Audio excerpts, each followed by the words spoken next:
Hey guys, welcome back to part 2 of the Q&A. If you guys have not seen part 1 already, make sure you go watch it. I will leave it in the link down below.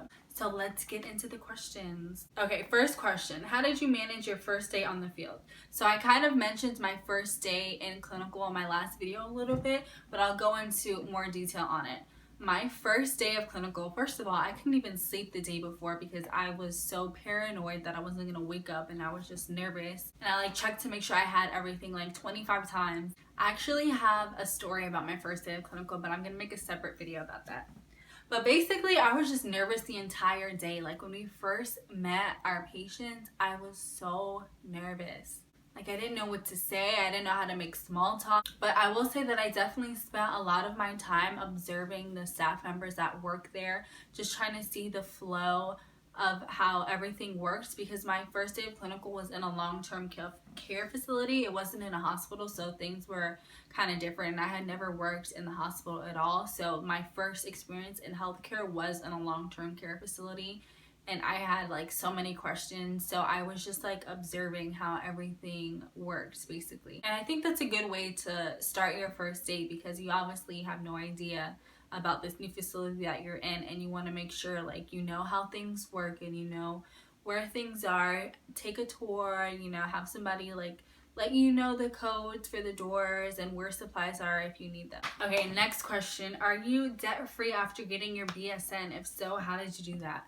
Girl, absolutely not. I am in so much debt, it's not even funny. But the way I look at it is my career is going to pay off so much more than the debt I'm in. So it sucks as of now, obviously, but again, I'm not worried about money because I know the Lord will take care of me and everything that I need. So I'm not really worried about my debt. I wish I could just erase it from the system. How can I show up for clinical looking put together and professional? I always feel so sloppy in my school scrubs. And then they ask for some hair ideas. Honestly, I felt like a bum when I went to clinical too. It was half and half. Some days I try to do myself, and other days I was just way too tired. But the easiest way to do that is just to wake up even 10 to 15 minutes earlier, to take some time to put into yourself.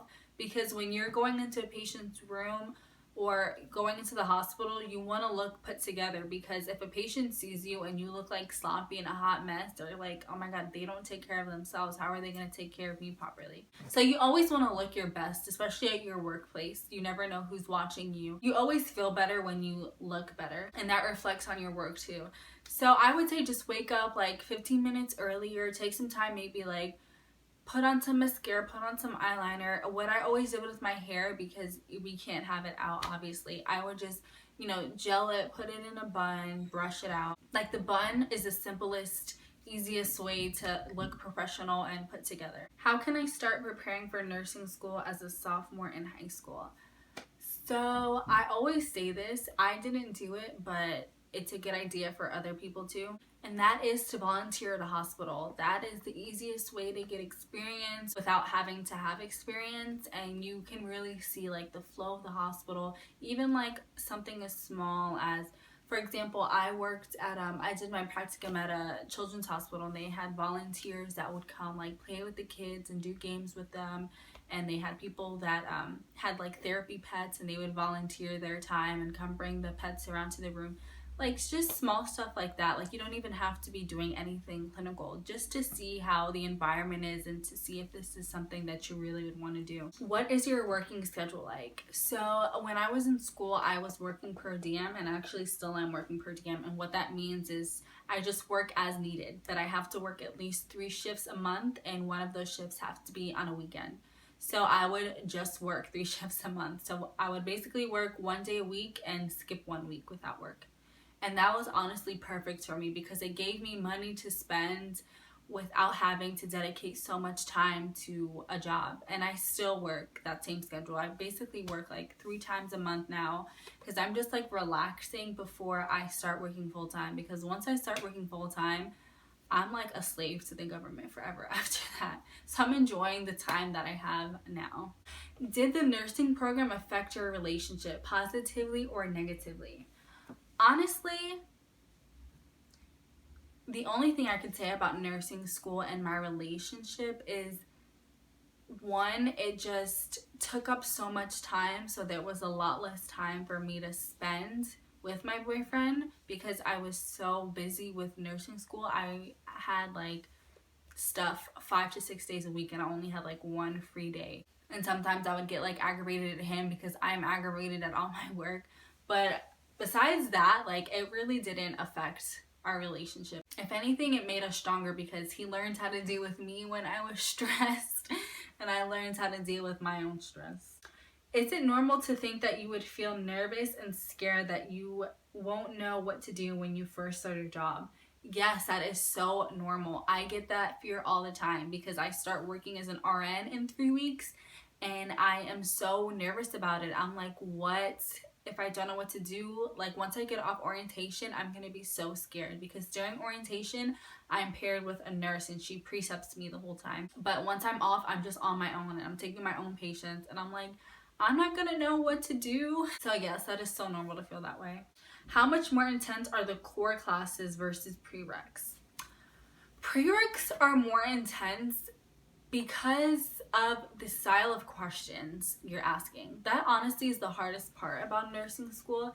Is before in prereqs, you know, it's kind of all memorization. Like, can you remember where this muscle is in the body? Can you remember how this process works? But in nursing school, all the questions are basically, here's the information, can you critically think to get to this answer? Nothing is really black and white. It's not, what is this? It's, this is the scenario, what is going to be your solution? How do you recover from a bad grade in a major class? So I've gotten a bad grade in a couple major classes during my prereqs, and honestly what I did was I retook the courses. And even if you do get a bad grade in a class, try to get a really good grade in another science class, so that way it kind of evens out your GPA a little bit. How old were you when you started nursing school and when you graduated? So I started nursing school at 20 years old and I graduated at 21. That's from the ASN part, but when I graduate with my BSN, I'll be 22. What kind of things do you recommend pre-nursing students study? I say this a lot, and that is your anatomy and physiology. It is so important to know where things are in your body and how things work in your body. You don't have to know about disease processes and how diabetes works and all this stuff, but it's so important to know like the cellular functions and parts of the cell and how cells interact. Because when you start nursing school, it's not like they do a review of like, here's this, here's that, this is how things work. They just jump right in. And if you don't already know that stuff, it'll just be a little bit more work for you and you'll have to like research and do more studying on top of that. So it'll just be a lot more beneficial if you just already knew that information. Okay, this is gonna be the last question. This might sound stupid. Girl, there are no stupid questions. But what do nurses mean when they say they need to chart? Do doctors chart too? Actually, this is a good question because I was confused about what charting meant too when I first started. I didn't know what nurses were charting when they said they had to chart. So basically what nurses chart is assessments. They also chart vital signs, and what the assessments consist of is they'll go head to toe, starting with the head obviously, neurologic, eyes, and then just work their way down. So they'll do like all basic assessments and then they'll chart it. And depending on if you're in the ICU or just like a PCU or a regular med-surg floor, you have to chart at different times. Like in ICU, you need to chart an assessment every hour. And it's not only assessments you have to chart, you also have to chart medications given. If there's an event that happens, you need to chart that. If the patient was transferred or went to whatever, you want to chart that. So you're basically constantly charting updates, and also some places require to chart in a plan of care and chart goals for your clients. And doctors chart as well, but their charting is different. They chart progress notes.